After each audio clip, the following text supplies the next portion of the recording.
à vous tous qui allez suivre cet élément.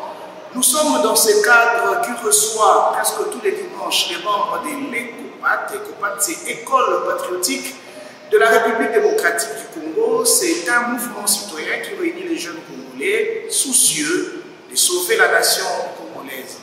Ils le font à travers 8 piliers, soit 8 propositions qu'ils ont faites à la République comme solution aux 8 problèmes réels qui rongent la vie et qui empêchent un avenir meilleur à notre pays.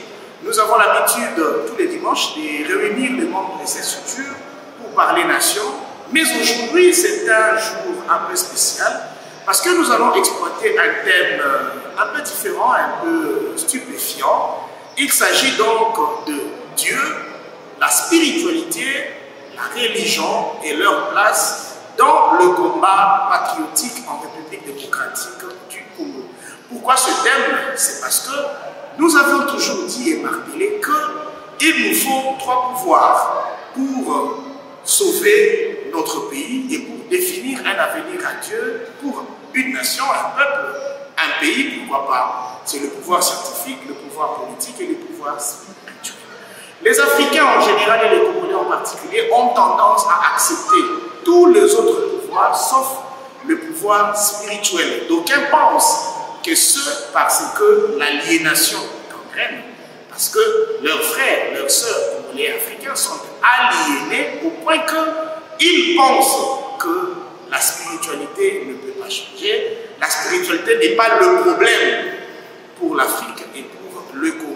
Pour répondre à cette problématique aussi importante, École patriotique de la République démocratique du Congo a fait appel à un ancien, un doyen, un sage, un maître. Lui, c'est le Chénouti Lobola Ilondo. Il est le représentant ici en RDC de l'afrocentricité internationale. Un grand défenseur des valeurs africaines, un panafricaniste de surcroît. Donc, c'est lui qui est invité dans ce cadre pour édifier les membres de l'école patriotique et à travers eux, tous les peuples congolais, pourquoi pas africains, qui vont suivre cet élément. Bonjour et bienvenue parmi nous, Maître Lobola Ilondo. Bonjour, ancêtre Wanakawa. Bonjour à tout le monde et bonjour les Africains. Que la paix des ancêtres soit avec vous. Vous commencez votre entretien avec vous déjà par une menace. Vous m'appelez ancêtre. Je ne le suis pas, je suis encore vivant, très jeune d'ailleurs. Comment vous me qualifiez d'ancêtre? Absolument, en fait, je ne connais pas la foi, mais que je sache, tu n'es pas le même christianisme. Parce que quand tu dis que tu es ancêtre, c'est tout simplement parce que tu es chrétien. Mais même dans la profondeur du christianisme, tu aurais pu découvrir que tu es ancêtre si tu lisais à fond la Bible. Votre Bible. Vous savez, il y a un verset clair, enfoui dans les lignes de la Bible, dans le livre de Jérémie. Il dit à ses frères, Yahweh leur dit à Jérémie, avant que tu ne sois né et je t'avais connu, avant que tu ne sois formé dans le ventre de ta mère et je t'avais sanctifié. Ça veut tout simplement dire que Jérémie a existé avant d'exister. C'est alors que, avant de naître, il était déjà en connivence avec son Dieu, qu'il a connu avant qu'il ne fût né. Donc, ancêtre Bonaccord, permettez que je t'appelle ancêtre, tout simplement parce que tu as existé avant d'exister. Voilà. Bien, merci. Ça paraît vrai, mais ça reste à vérifier. Les intellectuels, verset là, Jérémie chapitre 1, verset 5, pour ceux qui croient encore à ces faux documents, ils peuvent lire. Donc, ils vont découvrir ça.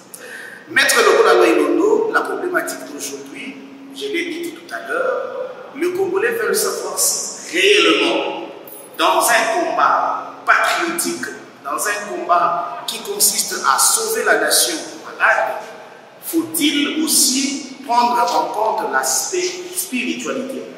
Pourquoi les panafricanistes, pourquoi les patriotes congolais parlent de la spiritualité comme l'un des aspects pouvant contribuer activement au salut de notre pays? D'où notre thème, Dieu, la spiritualité. spiritualité et la religion dans le combat patriotique, surtout en République démocratique du Congo. Nous vous laissons les temps de faire votre petit exposé, après lequel vous serez soumis, bien entendu, à des questions auxquelles nous vous demanderons humblement de bien vouloir répondre.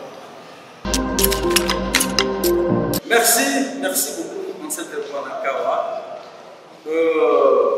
Je suis très content que tu aies pu organiser une telle conférence, puisque en réalité, Dieu, qui devait être la solution au problème de l'homme, est malheureusement devenu le problème. Il est devenu lui-même le véritable problème. Et si l'homme et moi se retrouve aujourd'hui dans la latrine de l'histoire, c'est tout simplement parce qu'il a été piégé par cette notion même d'un faux Dieu, d'un Dieu qui n'a pas été connu par ses ancêtres, d'un Dieu qui a été adopté. Et ce Dieu, ce prétendu Dieu, au lieu d'être la solution à nos problèmes, nous les Africains, il est devenu le virus à la base du chaos négro-africain. Et donc, M. Kwanakawa, je pense que ce thème a été très bien réfléchi parce que, au lieu de soigner les épiphénomènes, vous avez mieux réfléchi que nous puissions nous attaquer au phénomène lui-même, nous puissions isoler le véritable problème, nous puissions soigner la maladie en attaquant le virus. Et donc, Dieu, disais-je, est le véritable problème chez nous, les négro-africains, du fait que d'abord, l'homme blanc avait compris que l'homme noir est particulièrement spirituel.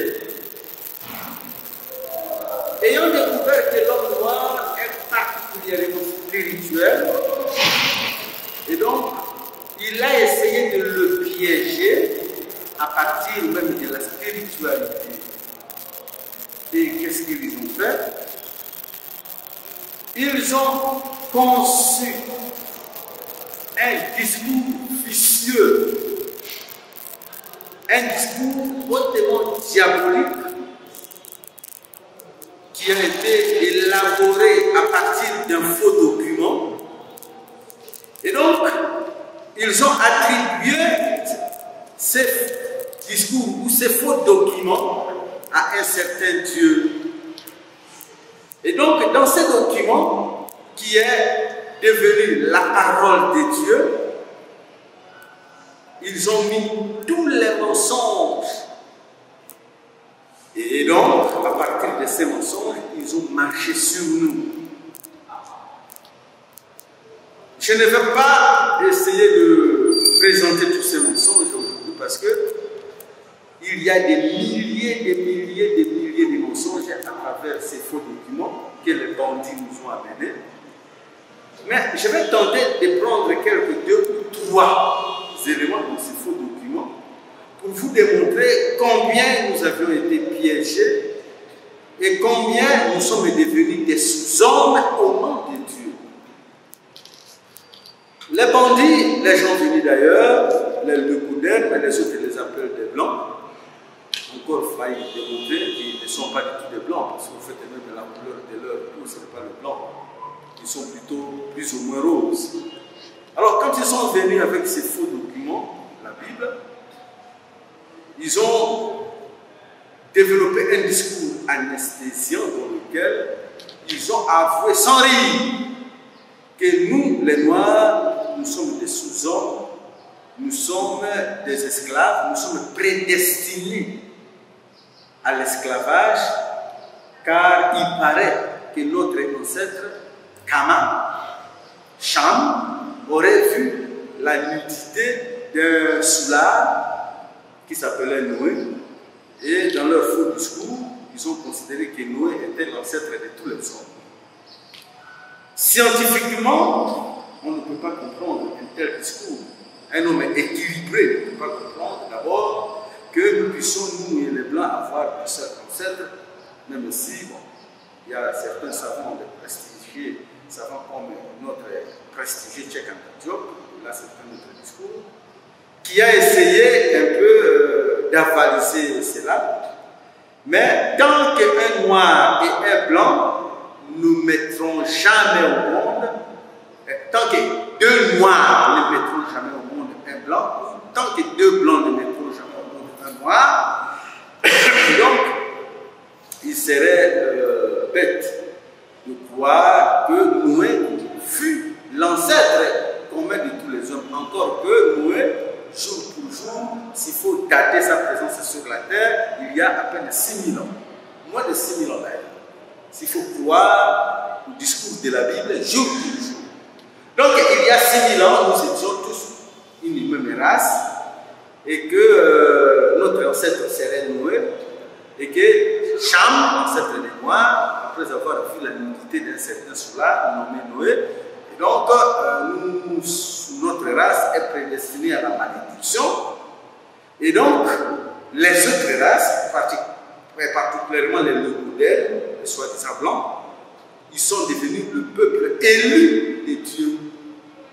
Donc nous sommes acculés à la malédiction parce que notre ancêtre avait vu la nudité de son père, soulard, de surcroît, et voilà l'infraction qui a fait que nous soyons un peuple maudit.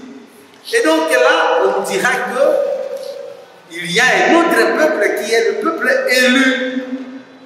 Et à partir de ce discours biaisé, à partir de ce faux discours, l'homme noir ne croit plus en lui. L'homme noir considère qu'il est,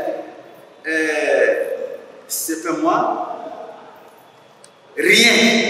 Il n'est plus un homme, il ne croit plus en lui.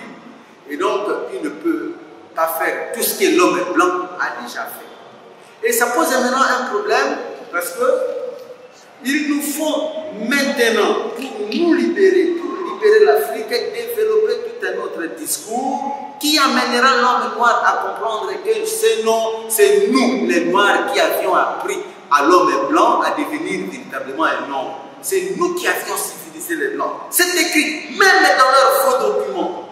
Même dans leurs faux documents, dans Exode chapitre 3, versets 19 à 22. C'est nous qui avions donné à l'homme blanc des habits pour porter. Parce que l'histoire, l'Antiquité, toute l'Antiquité, il n'y a aucune gloire pour les enfants d'Israël et les Occidentaux. Aucune gloire. Ils ont été nos choses. Nous les avions fait travailler pas comme des esclaves, mais comme des petits travailleurs. Ils travaillaient en Égypte. Et même pour porter des habits, ils devaient porter des habits chez nous. Nous les avions habillés. L'histoire même du textile, c'est nous.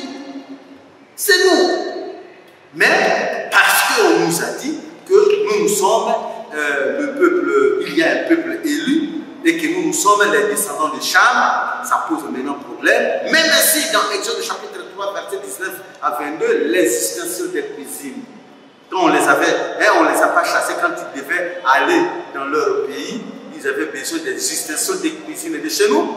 Les habits, ils devaient prendre les habits chez les Égyptiens, et donc ils n'avaient aucun développement scientifique, ils n'avaient pas d'industrie, tout c'était nous. Mais ça pose maintenant problème. Pourquoi? À cause des dieux. Voilà, M. Guanakawa, ce n'était qu'un exemple parmi tant d'autres. Aujourd'hui, regardez le comportement même des pasteurs dans des églises. C'est de la folie. C'est de la folie parce que comment pouvez-vous comprendre ce qui se passe aujourd'hui en Afrique? Une situation dans laquelle nous sommes devenus les esclaves des Occidentaux. Et nous devons nous battre parce que ce sont eux qui ont tout détruit, notre système politique, notre système scolaire, notre système scientifique, le tout, ce sont eux. Ils ont tout détruit. Ils ont détruit nos paradigmes. Ils ont tout faussé. Tout ce qui est noir est devenu pratiquement ce qui est satanique. Je t'ai mis dans la liste des noirs. Ça signifie que c'est fini. Donc c'est dans la mauvaise liste. Mon cher ami, la situation que je traverse aujourd'hui, c'est une situation noire. C'est-à-dire qu'il n'y a pas d'espoir. Et donc, tout ce qui est très la magie noire, donc c'est la mauvaise magie. Alors, ils ont développé une logique dans laquelle tout ce qui est trait à notre race, c'est ce qui est diabolique. Et à la fin, qu'est-ce qu'ils ont fait? Ils ont peint Dieu. Dieu, c'est Jésus, hein, paraît-il. Dieu en couleur de coderme est blanc et Satan, ils l'ont peint en couleur noire. Donc Dieu a même une race. Et la race de Dieu est connue pour les chrétiens, c'est la race de Nicodème. Et la race de Satan, c'est connu, c'est la race noire. Voyez-vous? Alors là, le paradigme qui peut nous amener vers le développement n'existe pas. Parce que nous avons perdu nos paradigmes, nous avons même honte de notre couleur de peau, nous ne nous aimons plus. Et donc maintenant, pour sauver l'homme noir, il faut l'amener à comprendre que non. Regardez même les Chinois. Regardez les Chinois. Même dans les arts martiaux, quand tu portes la ceinture noire, c'est la ceinture d'élévation. C'est que Dieu est devenu un grand maître. Et au moins, ils ont même un petit respect pour nous. Voyez-vous? Ben, les bandits là qui sont venus nous coloniser, tout a été bidouillé, tout a été faussé, tout a été diabolisé. Tout ce qui concerne la race noire a été faussé au nom de Jésus. Et donc, messieurs, je te remercie pour le sujet que tu as soulevé. Dieu, la spiritualité et le développement de chez nous. Et comme je l'avais dit tantôt, que Dieu, c'est véritablement le problème de chez nous aujourd'hui. Et donc, tout notre combat pour libérer l'Afrique, il faut partir de là. Il faut que ça soit d'abord et avant tout un combat spirituel, parce que c'est un combat de lavage de cerveau, un combat de mentalité. Nous devons ramener, nous devons soigner la mentalité de l'homme noir qui est devenue une mentalité sous-développante, et c'est ça le gage pour toute autre forme de liberté. Tant que nous serons chrétiens, tant que nous serons musulmans, il n'y a pas d'issue. Donc, pour conclure, la première des choses pour nous aujourd'hui, c'est que nous devons chasser Jésus, nous devons chasser Mahomet, nous devons, de toute façon, le Bouddha, il était ici, on a fabriqué, on a fait des biens asiatiques, mais à l'heure qu'il est, nous devons chasser aussi le Bouddha. Et donc, nous devons recréer notre spiritualité endogène. Et donc, quand nous aurons réussi à récupérer nos ancêtres, c'est alors que nous allons, nous redeviendrons des hommes authentiques, et c'est à partir de ce moment-là que nous allons cultiver, nous allons mettre sur pied un nouveau parcours, un nouveau processus, une nouvelle méthode qui va nous offrir de nouveaux horizons, lesquels nous permettront de nous remettre sur le rail du mouvement de l'histoire. Donc, sans tout cela, l'homme noir est totalement perdu, il n'y a pas d'issue pour lui, et donc il ne sera jamais une personne qui soit respectée parmi les hommes, et donc la race noire va continuer à être la risée de toutes les autres races, comme nous sommes aujourd'hui, au nom de Jésus et de l'homme. Voilà ce que je peux te dire par rapport au thème, parce que je sais qu'il y a beaucoup de questions, et je vous donne la parole. S'il y a des questions à poser, je suis prêt à répondre à toutes vos questions.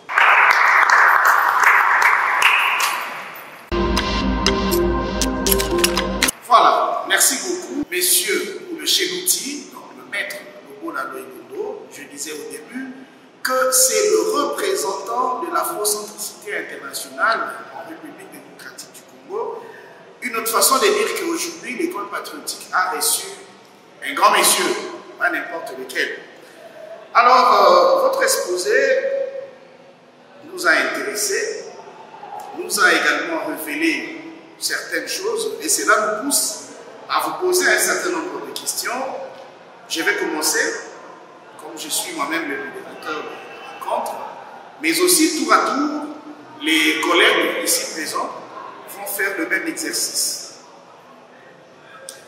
D'aucuns racontent que la spiritualité, elle est universelle. Elle est la même partout. Mais quand les Africains évoquent la question de la spiritualité, apparemment, ils veulent particulariser la spiritualité. C'est quoi le but? On veut simplement, à tout prix, créer la différence, ou c'est la mauvaise foi vis-à-vis des autres. Très bien, M. Trebois-Lakawa. La question que tu poses a une réponse facile. Mais seulement, il faut faire une différence nette entre la spiritualité et la religion. La spiritualité peut être neutre parce que la spiritualité, c'est tout simplement un monde qui vous permet de vous connecter aux esprits. Alors, il faudra absolument que ce soit les esprits de chez vous. Et c'est ce qui nous manque. C'est ce qui nous manque, nous les Africains. Nous n'avons plus nous avons perdu notre spiritualité. Parce qu'aujourd'hui, quand j'invoque mes ancêtres, déjà je suis ostracisé dans la société, je suis pris pour un démon. Parce que quand moi j'appelle le Wolari, par exemple, mon ancêtre, qui était invulnérable, je suis ostracisé. Mais quand j'appelle, comme l'a fait mon maître de l'école primaire, quand il nous enseignait comment prier, il nous disait, il faut prier comme ça. Mon Saint François Xavier, Sambele Labisso. Ça signifie que le Saint Xavier priait pour nous. Or, qui était Saint Xavier? Xavier, il était un militaire jésuite qui est venu massacrer, tuer pour installer le christianisme. Mais depuis l'école primaire, on m'apprend ça. Prier, mon Saint François Xavier, Sambele Labisso, prier pour nous. C'est déjà l'esclavagisme. C'est déjà la mort. Et donc, j'ai perdu ma spiritualité, je ne suis plus connecté à mes ancêtres. J'ai pris le même Dieu que les occupants. Quand Saint François Xavier venait ici, avec l'Église catholique et les jésuites, il priait ces dieux-là, Yahweh et son fils Jésus, et il demandait à ces dieux-là de l'aider pour réussir leur mission d'esclavagisation des Noirs. Alors maintenant, moi, le vaincu, quand je veux me libérer de cette forfaiture, quand je veux me libérer de cette débâcle, et donc je commence à prier, à demander le secours de ce Dieu-là qui a aidé ses enfants pour nous maintenir dans la prise de soumission. À ce moment-là, je deviens qui? À ce moment-là, je deviens qui? Voyez-vous? Et c'est ça le problème. Aujourd'hui, vous pouvez produire c'est pas moi, des grands footballeurs. Mais l'Afrique ne peut jamais devenir champion du monde en football, même si les meilleurs joueurs du monde viennent de l'Afrique. Parce que quand vous allez jouer au football, par exemple, vous commencez à prier Jésus pendant que les Français et aussi prient Jésus. Mais Jésus est clair parce que Jésus a sa race. Il n'est pas votre Dieu. Quand même, il dit, non, c'est pas normal que mon ancêtre, par exemple, je l'appelle pour qu'il puisse me secourir et qu'il y a Louis Michel de la Belgique qui l'appelle aussi. Et il va résoudre, il va me battre moi pour servir Louis Michel. Mais non, ça ne se passe pas comme ça. Et voilà, donc c'est ça autant de problèmes. Louis Michel, qui est l'ambassadeur belge, il s'appelle Louis Michel. Et où est son nom, où est son prénom? Parce que lui s'appelle Louis Michel. Et lui et Michel, ce sont les noms des autres que nous on porte ici. Et l'espace invisible, dans notre espace invisible, il n'y a que ces noms-là qui pullulent. Tu préfères qu'on t'appelle Michel, André, Pierre, c'est déjà l'esclavage spirituel. Tu vois, et on s'en sort. Et donc, la spiritualité est neutre, oui. Dans quelle mesure? Dans la mesure où chaque communauté doit appeler les siens. Chaque communauté a le droit d'appeler ses ancêtres. Autant lui, Michel, peut appeler son ancêtre lui, ou son ancêtre Michel, encore que Michel, c'était un grand gardien, un chef d'état-major général des armées de Yahweh. Il nous a fait tellement de mal. Mais moi, je ne peux pas appeler Michel. Parce que c'était un militaire, et c'était un ange militaire. Moi, je peux appeler comme ce soit, comme ça, j'appelle Mangengengue.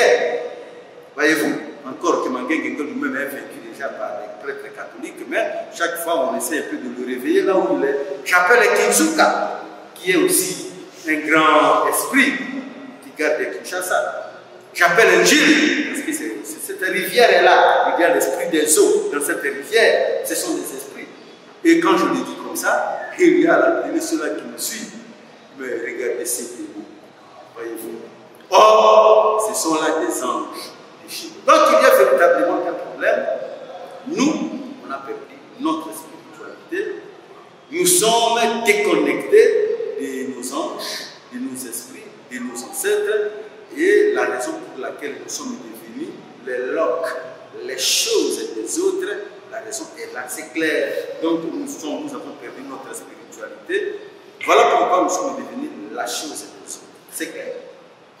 Merci. Je pense que ce sont des réponses qui apportent de l'éclairage à ceux qui nous suivent. On va passer à une autre question. Moi, je ne fais que répéter ici les préoccupations que l'on ramasse tous les jours. Donc, c'est nous qui avons jusque-là le luxe d'être le président, les dirigeants de cette école patriotique. La religion. La nature a horreur du vide. Aujourd'hui, l'appel qui est lancé aux Africains en Congolais, c'est d'abandonner les pratiques des autres. On sait que la religion, étant un système de croyance, repose sur une spiritualité quelconque. Vous les retirez de la religion chrétienne, musulmane, hindouiste, bouddhiste, etc., pour les amener où? Merci beaucoup, mon chef. De toutes les façons, la religion, c'est pas la spiritualité. La religion, c'est une organisation humaine. Nos ancêtres n'avaient pas de religion. Donc ils ne priaient pas. Non, mais prier, c'est demander. Prier, c'est tout simplement demander. Nos ancêtres demandaient. Ils demandaient à qui? Ils demandaient à leurs ancêtres qui se retrouvaient de l'autre côté de la vie. Donc, dans le séjour, ce qu'on appelle le séjour de mort, nous on appelait ça dans le champ des roseaux. Voilà. Donc, on demandait à nos ancêtres d'entrer en contact avec nous pour résoudre nos problèmes.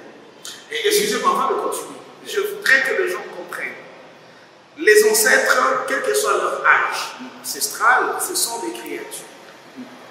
Les créatures veulent demander au Créateur. Mais vous voulez maintenant créer une fissure entre les créatures et les créateurs pour inviter les créatures à se rendre à d'autres créatures. Vous ne voyez pas que vous limitez le contact entre les créatures et les créateurs. Ancêtre Bonakawa, la question que tu me poses risque de susciter tout un enseignement ici, ce qui ne sera pas chose facile dans le cadre d'une émission de quelques minutes. Dans la spiritualité négro-africaine, on n'a pas développé la notion du créateur. Parce que dans la spiritualité négro-africaine, nous n'avions pas intégré le monothéisme. Nous étions dans une spiritualité du polythéisme. C'est pourquoi Akhenaton s'est fait tuer comme ça. Quand il a lui imposé le monothéisme, il s'est fait assassiner comme un enfant. Nous, dans notre culte, dans le culte des ancêtres, on a plus intégré la notion du polythéisme qui l'origine est unique. L'origine est unique. Toutes les choses, toute la création a l'origine unique, mais avec plusieurs divinités. Raison pour laquelle les bandits, les enfants d'Israël, parce qu'ils n'ont appris la spiritualité chez nous, ils ont développé cette notion du pluralisme, du polythéisme, raison pour laquelle ils n'ont pas parlé d'Eloah, mais ils ont parlé d'Elohim. Et donc Elohim, ce n'est pas Dieu. Elohim, c'est les dieux, les créateurs. Et on a développé ce culte d'Elohim, voyez-vous, parce qu'on avait intégré le polythéisme. C'est ainsi que dans leur Bible, la toute première phrase qui est écrite pour la création, c'est Bereshit bara Elohim et Shamaim fait Akerev, qui signifie en hébreu, au commencement, les dieux créèrent les cieux et la terre. On n'a jamais dit au commencement, Dieu créa comme ils se sont trompés. Et ce sont des menteurs. Des menteurs. Je te dis des menteurs. Je te dis que les blancs sont des menteurs. Et ils mentent pour nous garder dans leur exclusion. Eux-mêmes le savent dans la Bible hébraïque, c'est écrit comme ça. Bereshit bara Elohim, au commencement, les dieux. On n'a jamais dit Bereshit bara Elohim. Donc, eux-mêmes, ils ont la notion même du polythéisme. Et Yahweh n'a jamais été le Dieu universel, comme les chrétiens, les bandits voulaient me faire croire. Allez-y lire le livre de Michée, Michée chapitre 4, verset 5. C'est clair, c'est net. Chaque peuple a son Dieu et nous marcherons au nom de Yahweh, notre Dieu. Yahweh n'était pas le Dieu universel, c'était le fétiche même d'Israël, c'était le Dieu d'Israël, comme eux le disent.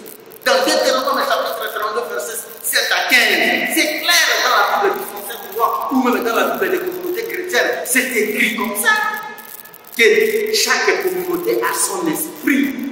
Alors, quand vous prenez les Bibles qui circulent aujourd'hui dans l'Internet, ils ont essayé un peu d'escamoter, ou plutôt d'échanger, de dénaturer cela. Mais disait ça dans la Bible du français courant, dans la Bible des communautés chrétiennes, Deutéronome chapitre 32, versets 7 à 15, on vous dira que quand le Très-Haut, Elion, créa les cieux et la terre, et il avait mis à la place de chaque communauté un esprit qui devait diriger. Donc le Très-Haut, c'est le Dieu inaccessible qui n'a rien à voir avec le Yahweh. Et tu verras là, tu diras que, et on avait donné la part de Yahweh, c'est son peuple. Donc Yahweh, ce n'est pas El Elyon, le Très-Haut. Le Très-Haut, c'est la nature, c'est l'univers, c'est le Dieu qui est inaccessible, c'est l'infini, c'est le Dieu qui est immanent au monde. C'est celui-là qu'on vous dira qu'il est omniprésent, omnipotent et omniscient. Il est tellement différent de Yahweh parce que Yahweh c'est un Dieu aveugle qui ne voit pas partout. Quand son fils Adam avait péché, qu'est-ce qu'il a dit? Adam, où es-tu? Il le cherche. Un Dieu qui va chercher Adam parce qu'il ne voit plus Adam. Et puis un Dieu qui a faim, il est allé manger, qui est monté de la nourriture chez Abraham. Genèse chapitre 18. Il avait faim et il devait manger chez Abraham et sa femme. Et si Sarah et Abraham n'avaient pas donné la nourriture, Yahweh allait mourir de faim ces jours-là, un Dieu qui mange. Donc Yahweh n'a jamais été un Dieu, le Dieu très haut, il n'a jamais été omnipotent, omniscient et omniprésent, parce que sa mémoire aussi ne fonctionne pas très bien. Il y a des choses qu'il ignore beaucoup, qui se trouvent dans la Bible, pour être aidé. Voilà. Qui commet des erreurs. 1 Samuel chapitre 15, je crois, chapitre 11, verset 15, si jamais je me trompe, il dit que je regrette d'avoir fait de Samuel, de Saoul le roi. Voici, il s'est retourné contre moi. Yahweh regrette d'avoir fait de Saoul le roi d'Israël parce que Saoul s'est retourné contre lui. C'est écrit dans le livre de Samuel. Un Dieu qui ignore, qui commet des erreurs, qui regrette de faire ses erreurs. Donc, vous comprenez très bien que la question que vous posez, nous on veut ramener les hommes au lieu de le ramener chez le Créateur, on l'amène chez la création. Non. Le Créateur, encore une fois, il développe beaucoup de choses là-dessus. Le Créateur est hors la portée de l'histoire. Si vous avez des problèmes, faites comme les Blancs, demandez à vos ancêtres. Ce sont vos ancêtres qui seront intercesseurs. Parce que Dieu le Tout-Puissant, non, il est inaccessible, il est infini. Et il y a ce qu'eux, les Blancs, les théologiens, appellent il y a, comment on appelle ça encore, Dieu se présente sous forme de l'homme. Il y a le terme de la théologie beaucoup plus approprié. Avant que cela me revienne, je pense que je peux poser encore une question qui peut avoir deux facettes. La première facette, vous donnez l'impression d'être un bon connaisseur de la Bible, avoir vraiment la maîtrise de la Bible, vous nous citez de passages comme ça, mémorisés, codés, mais vous permettrez à ce que ceux qui ne partagent pas votre spiritualité ou votre foi vous posent la question, s'ils voulaient s'exercer aussi à mémoriser le passage de ce qui serait votre livre saint, votre document de référence pour connaître Dieu et les principes de la nature, ce serait quel ouvrage? Et dans le même ordre d'idée, je m'en fais demander pourquoi vous tirez vite à boulet rouge contre le christianisme alors que le problème de l'Afrique n'est pas seulement le christianisme, parce que ce n'est pas la seule religion. Il y a ici aussi l'islam, il y a le bouddhisme, l'hindouisme, et que sais-je encore. Deux questions. Très bien. D'abord, le problème du livre, je te dis carrément que le livre, c'est lié à la religion. Or, la religion, c'est une invention humaine. Donc, pour connaître Dieu, je n'ai pas besoin d'un livre. Non, ça n'en avait même pas besoin. Parce que chaque jour, il voyait Dieu. Il voyait Dieu. Chaque jour, il coopérait avec Dieu. Parce qu'il savait très bien que Dieu, c'est la nature. Alors, je ne peux pas copier les enfants qui ont appris à vivre comme des hommes auprès de nous et qui ont échafaudé un livre de mensonges pour dominer le monde. Alors maintenant, moi je vais prêcher, je ne peux pas faire comme eux. Je fais comme nos ancêtres l'ont fait. J'amène mon peuple à redécouvrir la vraie dimension de Dieu à travers la nature. Et là, on n'a pas besoin de livres. On a besoin des enseignements qui leur permettent de connaître le vrai Dieu qu'est la nature. Alors, le deuxième aspect, c'était parler de quoi? Non, je demandais si vous avez quel livre à lire et je pose la question de savoir pourquoi c'est comme le christianisme. Voilà, ok, très bien. Pourquoi le christianisme et non l'islam? Parce que nous avons autant des religions là. Écoutez, en cette Balakawa, tu sais, l'islam pour moi ne compte pas. L'islam, c'est une sous-religion du christianisme. Le Coran, c'est un sous-livre de la Bible. Si le christianisme n'avait pas existé, l'islam non plus n'allait pas exister. Parce qu'en réalité, l'islam n'est qu'une réaction des Arabes contre le banditisme des enfants d'Israël, contre le banditisme des Occidentaux. Quand ils ont tenté d'aller contrôler la spiritualité des Arabes, le prophète Mohammed, c'est un commando, un véritable un homme très respectable, que la paix de Dieu soit avec lui. Il a opposé une résistance farouche contre le banditisme des Occidentaux et il a échafaudé à sa manière un document qui pouvait mieux servir les Arabes. C'est une réaction. C'est ainsi que vous verrez que dès que le christianisme s'effondre, l'islam disparaîtra de lui-même. Parce que le christianisme, l'islam a recopié même les bêtises du christianisme. L'islam vous parle d'un certain Adam qui n'a jamais existé. Tu vois, Adam n'a jamais existé. Mais l'islam vous reprend tout ça. Voyez-vous, l'islam, là, l'histoire d'Adam. Même que Job est fille saint. Job n'a jamais existé. L'islam a repris toutes les bêtises du christianisme. Voyez-vous, ils vont même adorer le Moussa. C'est Moïse, ce n'est pas leur ancêtre avec la même. David, qu'est-ce que les Arabes vont faire avec Daoud, un certain Suleiman et Salomon. Donc, au fait, c'est une sous-religion. Je ne veux pas. On attaque aussi. Hein. J'ai déjà écrit un livre, Les contradictions dans le Saint-Courant. Coran, j'ai déjà écrit, autant que j'ai écrit un livre sur les contradictions, les nombreuses, plus de 2000 contradictions dans la Sainte Écriture, j'ai déjà écrit. Mais attaquer d'abord la cause et l'effet va disparaître. Donc, en cette reconnaissance, si vous pouvez vraiment attaquer la malaria, il ne faut pas prendre des médicaments contre la fièvre. Attaquer directement le paludisme et la fièvre disparaîtra. Voilà. Voilà. Je suis incapable de dire si vous avez raison ou si vous avez tort. Ce sont ceux qui nous suivent à travers ces petits écrans qui vont juger de la véracité, de la rationalité de votre discours. Je crois que parmi les participants à cette séance de travail, il y en a ceux qui peuvent avoir des questions à poser. S'ils sont là manifestés, on va battre la caméra vers vous comme ça. Vous allez soumettre vos questions chez l'outil Lobola.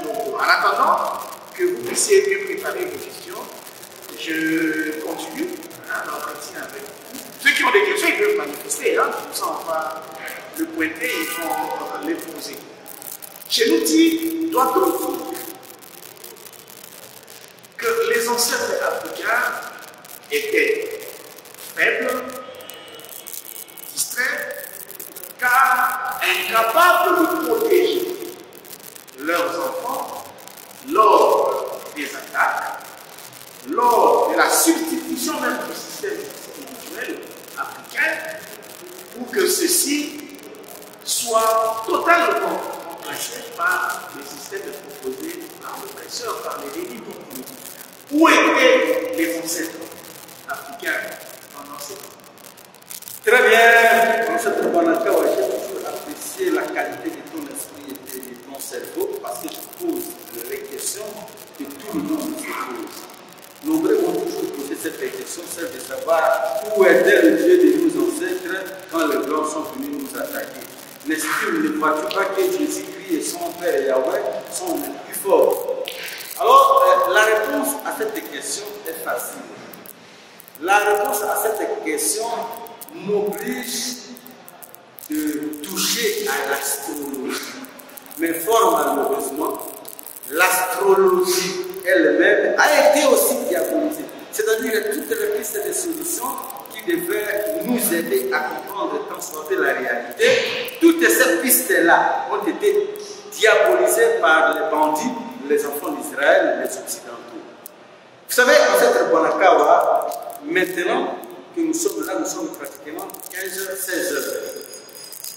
15h, 16h aux États-Unis, je pense qu'ils sont 8h. Et quand nous serons déjà 20h, nous serons déjà la nuit. Aux États-Unis, ils seront pratiquement 15h, c'est la pleine journée. Alors, il y a la rotation. La rotation, quand il fait jour chez nous, de l'autre côté, c'est la nuit. Et cette réalité est aussi spirituelle. Il y a des temps, pendant que vous travaillez, les autres se couchent. Pendant que vous vous couchez, les autres sont en activité. Et cette réalité de la rotation de 24 heures existait aussi dans la grande année qui dure plus de 23 000 ans. Et la grande année, il y a aussi des jours, 2000 ans. Vous pratiquez un jour. Et après chaque 2000 ans, l'air change. C'est là qu'on parle de l'air du verseau, l'air du poisson, l'air. Ça, c'est de l'astrologie pour les chrétiens. Dès que tu parles de ça, voilà un occultiste. Ils sont tellement bas que c'est difficile. Voilà. Alors maintenant, il y a ce qu'on appelle dans l'astrologie les airs. Quand je parle de la rotation, là, ils peuvent comprendre. Mais quand tu parles des airs, là, ils ne comprendront plus rien. Donc, il y a chaque 2000 ans, l'air change. Alors, pendant les 2000 ans, par exemple, nous, on a dominé pendant l'ère du bélier. Et puis, quand viendra l'heure du taureau, ça sera les autres qui ont dominé les Asiatiques. Nous, les Noirs, l'heure du bélier, les Asiatiques, l'ère du taureau, Nabucodonosor, les Perses. Et puis viendra l'ère du poisson. L'ère du poisson, ce sera le tour des enfants d'Israël. C'est l'heure de Jésus, c'est le moment pendant lequel nous sommes dominés jusqu'à ce jour. Après l'ère du poisson, nous sommes en train d'entrer dans l'ère du Verseau. C'est la domination des Occidentaux. C'est ainsi que tu verras désormais, aujourd'hui, c'est clair, la Chine est devenue la première grande puissance du monde. Et pendant que nous entrons dans l'ère du Verseau, l'Afrique commence à se réveiller. Macron ne sait plus rien dire devant le Mali. C'est fini, c'est parti. C'est parti. On commence à se libérer de ces bandits. C'est parti. Vous comprenez? Avec l'ère du Verseau, les Orientaux dominent. Et puis nous commençons à nous réveiller. C'est ainsi que, rassurez-vous, Jésus-Christ, on va le chasser. Il va partir, lui et Mahomet, ils vont rentrer. Ça c'est clair. Ne t'en fais pas avec tout ce que tu vois avec le pasteur ici. Ça prendra le temps que ça va prendre. Tous ces messieurs que tu vois là vont disparaître avec leur Jésus. Vous comprenez? Et c'est ça. Maintenant, ils sont en train de nous dominer. Mais hier, quand nous avions vaincu le monde, pendant toute l'Antiquité, c'était les Noirs qui étaient le maître. Demandez l'histoire, on vous le dira. Où était Yahweh leur Dieu? Les enfants d'Israël étaient des esclaves. Eux-mêmes le disent encore que nous, on ne les a pas traités comme des esclaves. Ils n'étaient pas du tout des esclaves, mais ils sont de tous les travaux des messages en Égypte. C'était des Blancs. C'était l'ère, c'était notre ère. Et on les avait dominés, c'est clair. Ils ont pris leur vengeance sur nous. C'est clair, c'est fini, terminé. Macron n'aura pas développé éternellement ces discours-là. Et les choses vont changer. Et ça sera nos ancêtres qui vont trôner ici. Moi, j'ai rencontré Jésus, il est déjà faible. Acceptez-le ou pas, je dis la vérité. Puisque vous reconnaissez ces choses et que la nature elle-même s'est organisée pour nous offrir des airs différents à travers lesquels nous connaissons les grands changements qui s'imposent. Pourquoi mener ces combats? Pourquoi ne pas laisser la force des choses? Il faut absolument toujours réveiller. Absolument. Sachant qu'après 2000 ans, naturellement, il faut toujours réveiller parce qu'il y a des effets. Vous savez, cette Bonacay, prenez un corps, une poule, liez-le. Quand tu l'as lié pendant 4 jours, venez le délier, il ne saura pas marcher. Et pourtant, il a déjà lié. Il ne sait pas marcher. Il va prolonger.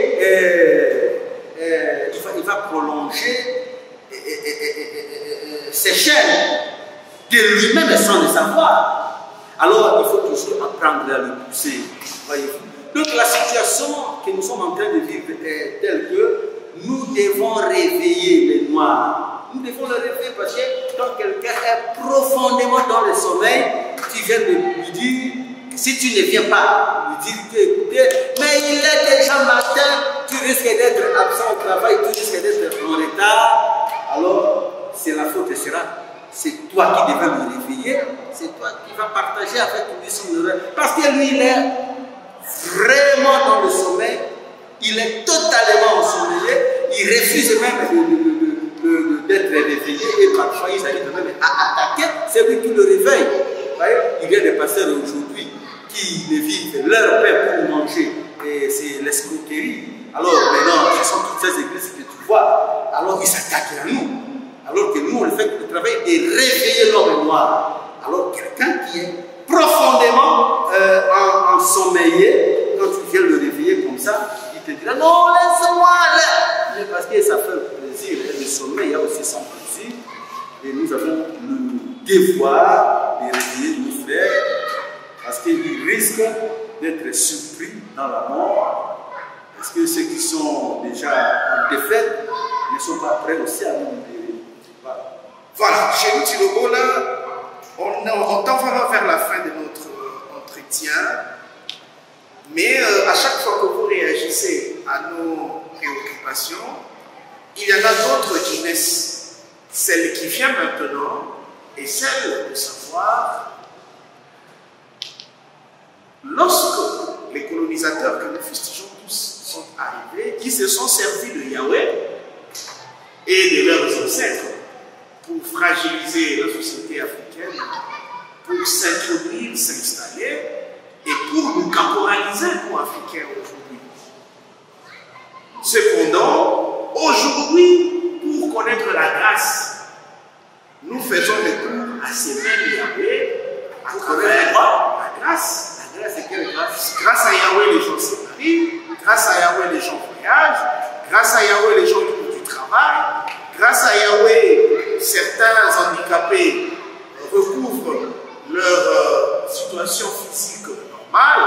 Grâce à Yahweh, les aveugles voient. Grâce à Yahweh, le muet parle. Et grâce à Yahweh, le pauvre parvient à tenir sur cette terre largement approuvée. Et ils disent merci. D'aucuns vous diront que Ngaï Soki est soutenu de la Sinakoufaka. Parce qu'à chaque fois que je l'invite dans ma vie, je vois l'impact qu'allez-vous dire à une telle personne en faveur de laquelle Jésus a agi plusieurs fois. Bon, en cette voilà, je commence déjà à me menacer et ma foi commence à fléchir parce que c'est une question de menace. Écoutez, en fait, Jésus c'est une personne très sérieuse. Il faut quelquefois le respecter parce qu'il a prouvé de quoi il a servi ses enfants. Jésus, il a la faim en Europe, ça n'existe plus chez les gens de sa race. Et Jésus, il a servi les siens, les avions, il a fait tout ce qu'il pouvait faire aux États-Unis. Allez regardez le niveau de vie des Juifs. Regardez le niveau de vie des Juifs. Il a bien servi ses frères. Mais toi ici, quand tu as faim, tu n'as rien à manger, il y a ton ami qui craint que tu puisses mourir de faim, il te donne 5 $. Et tu dis merci Jésus. Et il te donne ces 5 $ à 18 h. Tu rentres à la maison, tu vas préparer pour les enfants de Matembele à 20 h. Et puis tu vas les réveiller à 22 h. Et toute la journée, ils n'ont pas mangé. Chose impossible chez les gens qui ont la même couleur que Jésus. Non, il faut laisser Jésus. Il a bien servi les siens, c'est clair. Alors quand tu dis qu'il y a des aveugles qui vont au nom de Jésus, c'est grave. Moi j'ai mon fils qui est médecin, il traite les yeux. Et je vois comment les gens sont en train de courir chaque jour pour chercher des lunettes. Et qui viennent chercher des lunettes chez mon fils, ce sont des malades, des chrétiens. Des chrétiens qui vont dans des églises, qui perdent la vue comme ça, alors qu'un certain Jésus est là, qui est incapable de les soigner. Le voyage est quel voyage? Les Noirs meurent chaque jour dans la mer Méditerranée pour tenter de traverser la mer Méditerranée afin de gagner l'Eldorado de Jésus avec ses enfants. Jésus est incapable de faire de nous un monde paradisiaque ici en Afrique. Il a transformé l'Europe qui est pratiquement devenue un paradis parce que c'est le monde de ses frères à nous. Non. Non, non. Jésus, je ne peux pas le critiquer parce que moi aussi je ferai comme lui. Si je deviens le maître de l'histoire, automatiquement je vais servir les Noirs. Je ferai exactement comme Jésus l'a fait. Il a prouvé un peu sa partialité. Il sert les siens. Et vous voulez vous greffer à lui, vous voulez devenir, comme le dit la Bible, cet olivier sauvage. Il vous a injurié que vous êtes des oliviers sauvages. Il ne faut pas vous comparer avec l'olivier naturel. Et dans Matthieu chapitre 15, verset 24 jusqu'à 26, il est clair. Je n'ai été envoyé pour brebis perdues de la maison d'Israël. Lisez, ça c'est tout dans votre Bible. Quand cette femme-là, libanaise, on les a appelés à d'autres fois les Phéniciens, il a voulu chercher les libéralités de Jésus. Jésus était clair, il a dit que je n'ai été envoyé qu'aux brebis perdues de la maison d'Israël. Quand cette femme insiste, et Jésus est clair, il dit que je ne peux pas donner le pain des enfants aux chiens. Il a traité cette femme de chienne, elle est son enfant. Et vous voulez le suivre, alors suivez-le, suivez-le. Tu vas manger, tu vas porter des tombola boka, les habits que les enfants des blancs ont portés, c'est ce que tu vas porter, c'est ce que vous portez déjà ici. Tu vas manger les dindons, les tissus dans le derrière des dindons, pendant que les blancs ont déjà mangé la chair. Tu vas manger les quoi? C'est pas moi. Tu vas manger les tripes. Que les chiens mangent pendant que l'homme blanc a déjà mangé la viande de bois. Donc, respectez-vous. Respectez-vous parce que Jésus ne vous respecte pas. Alors, vous au moins respectez-vous. Il ne faut pas souffrir. Ce monsieur, il est clair dans son discours, dans son livre. Il faut avoir honte de souffrir ce monsieur-là. Non, je ne réponds pas à votre question. Je ne réponds pas à ça. Mais ce que les gens appellent miracle, nous en voyons plusieurs dans les églises. Les pasteurs qui tendent la main aux fidèles, ils tombent. Et il y a même des esprits qui parlent, qui quittent certains morts au nom de Jésus. Il y a des malades qui viennent Non, de se guérir. Comment il y a que vous qui pouvez dire le contraire, c'est monsieur? de l'escroquerie. C'est de l'escroquerie. Je ne sais pas, je vois ton réalisateur me signale que nous sommes déjà pratiquement à la fin. On pourra peut-être répondre à toutes ces questions dans le cadre de notre émission. Mais donc, c'est déjà, je vous dis que c'est de l'escroquerie. Tu vois, il faut savoir, il faut connaître la différence entre la spiritualité et le spiritisme. Quand quelqu'un arrive aujourd'hui avec un mouchoir, le cirque, tu connais le cirque, non? Il vient avec le mouchoir et il balance le mouchoir. Du coup, le pigeon sort. Non, il n'a pas créé le pigeon. Il était venu avec son pigeon et il vous a aveuglé, vous avez vu le mouchoir, il a sorti. C'est du cirque. Ça, c'est du cirque. C'est tout ce que les pasteurs font, c'est du cirque. On appelle ça le spiritisme. Et ils payent très cher pour ça. Avec ça, ils sont en train de se moquer. Nous, quand on était jeunes, au début des années 80, demandez à tous les Guinois, demandez à tous les habitants de Kinshasa, dans tous les coins des marchés, il y avait des gens qu'on appelait, les gens, on les appelait chinomanciens, la chinomanie. Tu présentes les bras comme ça, et il sait lire à travers les signes de tes bras qu'il y a ça, la tonne à venir. On le faisait ici, ils ont disparu, ils sont devenus des pasteurs. On faisait de la chiromancie ici.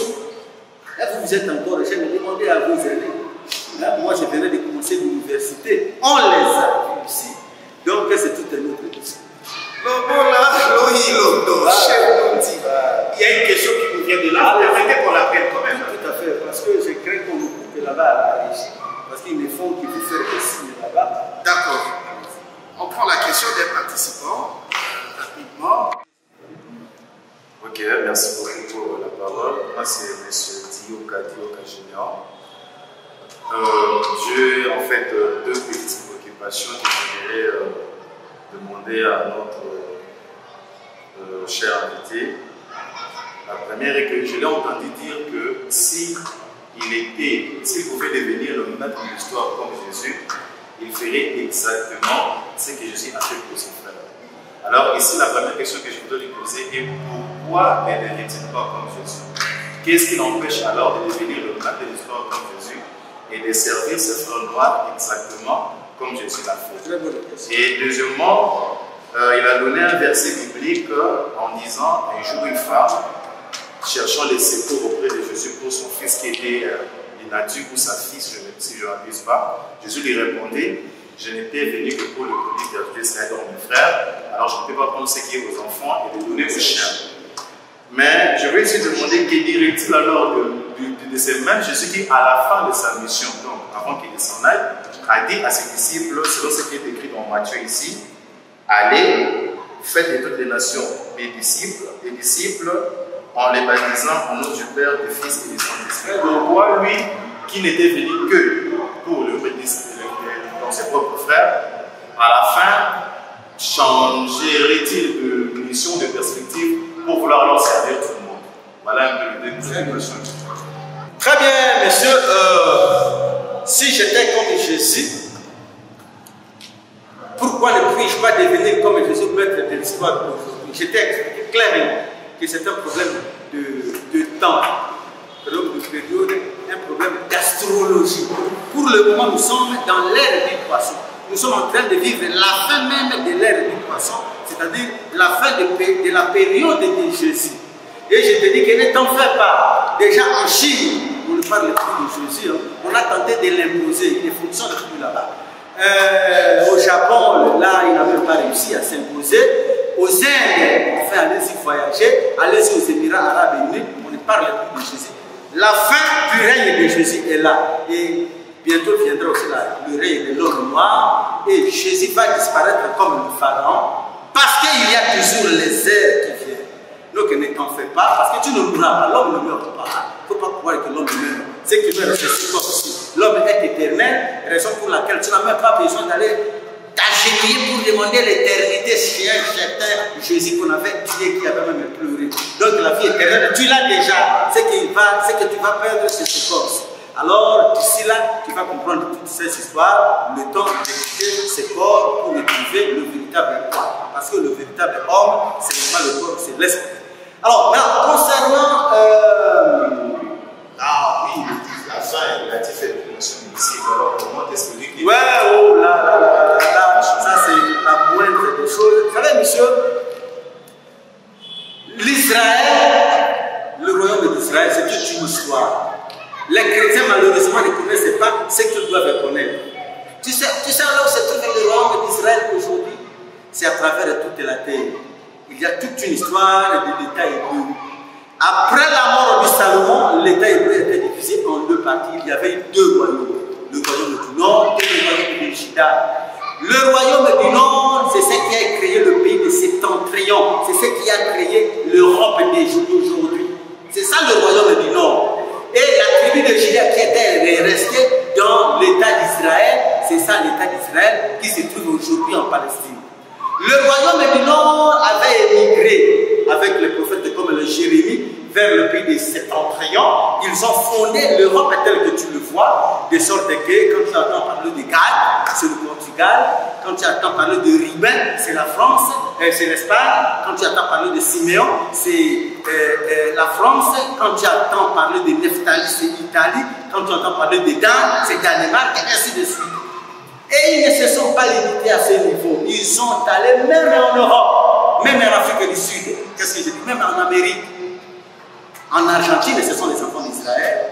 En Amérique du Sud, ce sont les Blancs, les enfants d'Israël. En Afrique du Sud, ils nous ont pris une bonne partie de terre. Chez les aborigènes en Australie, ils sont partout. Et quand Jésus vint, on se réfère à un verset, le jephté, le rejeton de jephté, qui va voyager à travers toute la terre pour récupérer les siens. C'est ainsi que quand Jésus viendra, il prend tous ses apôtres et il se proclame, il dit que je vais m'asseoir sur le trône de David. Et à l'époque de David, il y avait 12 provinces, 12 États, 12 nations. Mais quand Jésus est né, il est né à l'État hébreu Yehuda, qui a donné le terme juif. Donc Jésus n'était pas israélite, mais il était juif. Pourquoi? Parce qu'à cette époque, quand naîtra Jésus, le royaume d'Israël, dans son intégrité, n'existait plus. C'est ainsi que Jésus prend la décision de reconstituer le royaume perdu de David. Or, quand lui naît, il n'y avait plus ce royaume, parce que l'Europe était déjà formée. Donc les 10 tribus étaient déjà partis en Europe. Lui, il est resté dans la tribu de Juda. C'est ainsi que quand il viendra, il dit que puisque vous les miens, c'est-à-dire les Juifs, parce que vous m'avez rejeté, alors mon message ira partout à travers le monde, dans des paroisses, de l'hébreu paroïque, c'est-à-dire chez les étrangers. Mais quels étrangers? Les étrangers originaires d'Israël. Car toi et moi, monsieur, comprenez, c'est un peu comme quand je viens dans cette salle, je préfère des études, je dis tout le monde mettez-vous debout. Alors quand je dis que tout le monde mettez-vous debout, les élèves vont se mettre debout. Alors quand toi tu crois que le monde est là, c'est la terre, non. C'est les concernés. Quand il dit qu'il y a les yeux à travers le monde, faites des nations, voilà, quel monde? C'est le monde d'Israël. Ce n'est pas le monde comme tu peux le croire, parce que Jésus, sa mission était circonscrite dans le cadre de la royauté de son ancêtre Saoul, de son ancêtre David, qui n'était pas le roi de toute la terre. Jésus est venu s'asseoir sur le trône de David. David, son ancêtre, n'était pas le roi de la terre entière, il était le roi d'Israël. Alors, quand lui viendra s'asseoir sur ce trône, c'est pour diriger Israël, pas des ancêtres. Voilà. Donc, je crois qu'on gagne un peu de temps, c'est clair. Je pense qu'on doit applaudir très fort pour notre...